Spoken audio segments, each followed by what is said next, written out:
조합제 TV 시청자 여러분 안녕하십니까. 5월 3일 새벽 1시를 넘었습니다. 이 4월 27일의 남북회담에서 나온 선언문을 읽어보면은 민족이라는 말이 8개 문장에서 발견이 됩니다. 우리 헌법에는 민족이라는 단어가 거의 없습니다. 대부분 다 국민으로 되어 있습니다. 대통령의 직무를 규정한 69조에서 민족문화의 창달이라는 게 한번 나옵니다. 왜냐? 민족이란 개념은 국가에서는 국민이란 말로 바뀌어야 합니다. 민족이라는 것은 원초적 본능을 자극하는 부족 시대의 개념입니다. 그리고 식민지를 겪은 나라가 독립운동을 할 때 보통 민족을 내세웁니다. 그러나 우리는 식민지를 청산하고 굉장한 나라를 만들었습니다. 문명국가를 만들었는데 민족이라는 이 폐쇄적 개념으로 국제사회와 동떨어져서 우리끼리 뭘 해보겠다는 것은 그것은 식민지 시대, 부족국가 시대로 돌아가는 민족이라는 특수한 대상에 대해서 특권을 주는 또는 우월한 위치를 주는 인종주의적 개념입니다. 인종주의적. 부족국가 시대의 인종주의 국가로 우리가 돌아갈 수는 없는 것이죠. 그런데 이 문재인, 김정은 두 사람이 합의해서 만들어낸 이 선언문에는 민족이 키워드입니다. 키워드. 그게 8개 문장에서 들어갔다면 이것은 기조가 민족입니다. 그런데 문제는 자세히 읽어보면 그 민족이란 뜻은 김일성 민족이라고도 쓰일 때가 있고 어떤 경우에는 인종 개념으로도 쓰일 때가 있고 어쨌든 원초적이고 폐쇄적이고 배타적 개념입니다. 이 개념이 주도하는 이 4.27 판문점 선언은 우선 문명에 반합니다. 그리고 우리 민족사회의 발전에 역행합니다. 더구나 우리 헌법에 위반이 됩니다. 이런 것을 제가 조목조목 말씀드리려고 합니다. 왜냐하면 민족 공조라든지 우리 민족끼리라든지 하는 이 북한발 선동에 넘어가는 한국 사람들이 너무나 많다는 사실입니다. 김정은 저 살인자, 테러 지령자 김정은을 인기 있는 한국인으로 한민족으로 보려는 그 마음 자체가 바로 인종주의적 편견입니다. 편견. 거기에 넘어가서 대한민국이 이 세계 속에서 웃음거리가 되어서는 안 되겠다는 걱정으로 제가 면밀하게 분석을 했습니다. 판문점 선언에는 민족이란 말이 8개 문장에서 발견되는데 정리하면 이렇습니다. 민족이란 말로 북한 정권의 반민족적, 반국가적 성격을 흐리고 민족적 화해, 민족의 혈맥, 민족 공동행사 등의 말로 대남 공산화 공작을 촉진하며 민족 자주 통일이란 말로 헌법에 어긋나는 공산화 통일로 가는 문을 열고 민족 분단이란 말로 범죄 행위를 덮으며 민족 경제의 균형 발전이란 말로서 대북 퍼주기를 정당화하고 민족의 중대사란 말로서 핵 문제, 인권 문제, 통일 문제의 국제화를 반대하여 미국 등 우방국들의 도움을 차단하려 하고 있습니다. 대한민국을 인종주의 국가로 전락시키는 문서입니다. 그럼 선언문 본문에 민족이 들어간 예를 적시하고 거기에 대해서 제가 비판을 하겠습니다. 양 정상은 냉전의 산물인 오랜 분단과 대결을 하루빨리 종식시키고 민족적 화해와 평화 번영의 새로운 시대를 과감하게 열어나가며 남북관계를 보다 적극적으로 개선하고 발전시켜 나가야 한다는 확고한 의지를 담아 판문점에서 다음과 같이 선언하였다.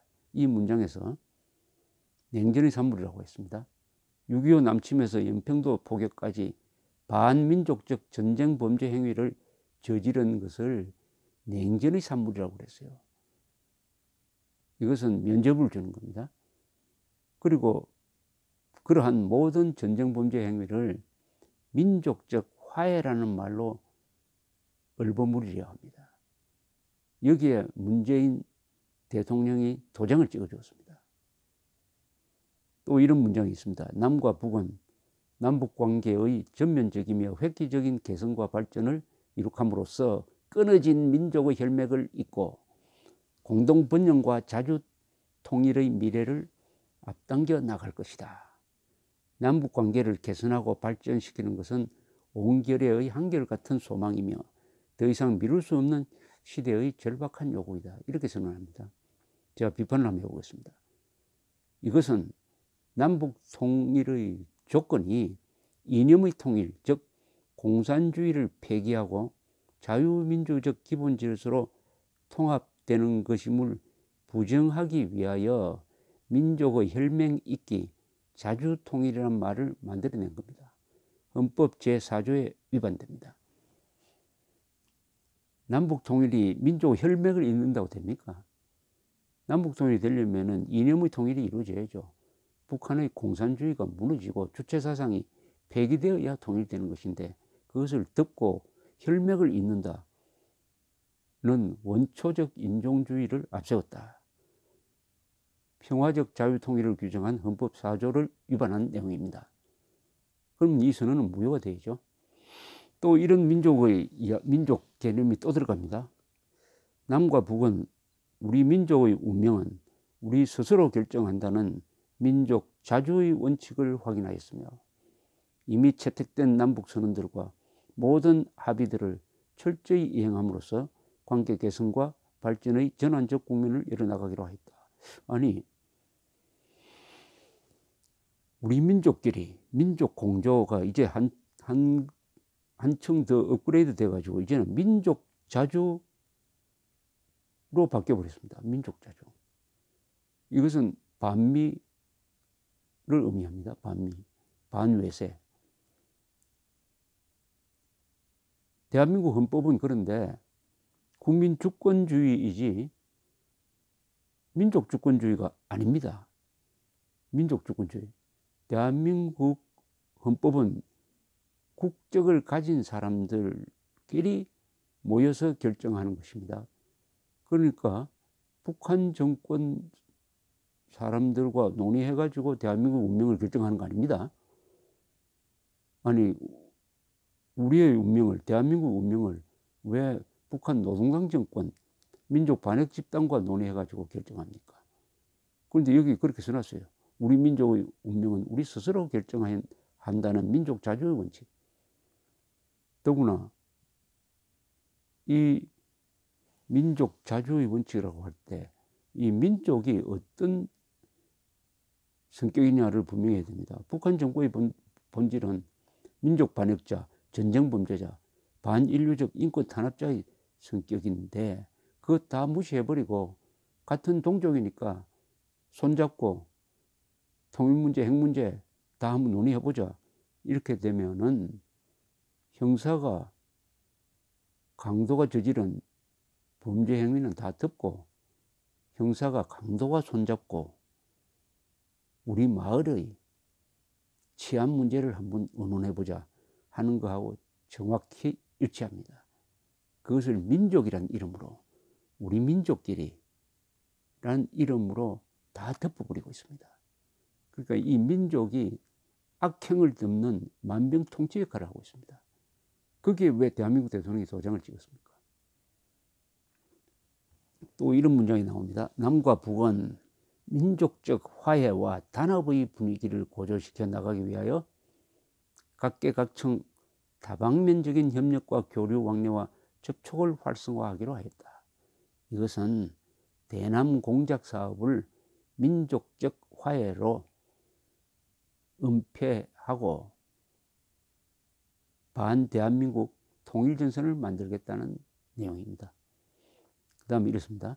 안으로는 6.15를 비롯하여 남과 북에 다같이 의의가 있는 날들을 계기로 당국과 국회, 정당, 지방자치단체, 민간단체 등 각계각층이 참가하는 민족 공동행사를 적극 추진하여 화해와 협력의 분위기를 고조시키며 밖으로는 2018년 아시아 경기대회를 비롯한 국제 경기들에 공동으로 진출하여 민족의 설기와 재능, 단합된 모습을 전 세계에 과시하기로 하였다.